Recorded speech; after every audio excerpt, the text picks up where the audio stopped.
رکوع کا صحیح طریقہ کیا ہے؟ شاہ زیب صاحب کراچی سے پوچھتے ہیں، نماز کے رکوع میں اگر کمر بالکل سیدھی نہیں ہو سکی اور تسبیح پوری پڑھ لی تو کیا رکوع ادا ہو جائے گا؟ نیز اگر کمر بالکل سیدھی ہو گئی مگر تسبیح نہیں پڑھی تو کیا پھر بھی رکوع ادا ہو جائے گا؟ جناب شاہ زیب صاحب، رکوع میں اگر کمر سیدھی نہیں کی، تھوڑا سا ہی ہلکا سا جھک گئے یا تسبیح نہیں پڑھی تو بھی رکوع ادا ہو جائے گا، کیونکہ رکوع نام ہے مطلق انحناء کا، جھکنے کا نام ہے، تو فرض رکوع اتنا ہی ہے، لیکن نبی صلی اللہ علیہ وسلم کا جو طریقہ ہے رکوع کرنے کا،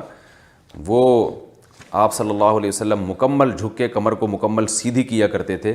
اور اطمینان سے کم 3 مرتبہ سبحان ربی العظیم پڑھا کرتے تھے۔ تو اس طرح جو آپ نے طریقہ بتایا رکوع ہو تو جائے گا، مگر یہ خلاف سنت ہوگا، اس لیے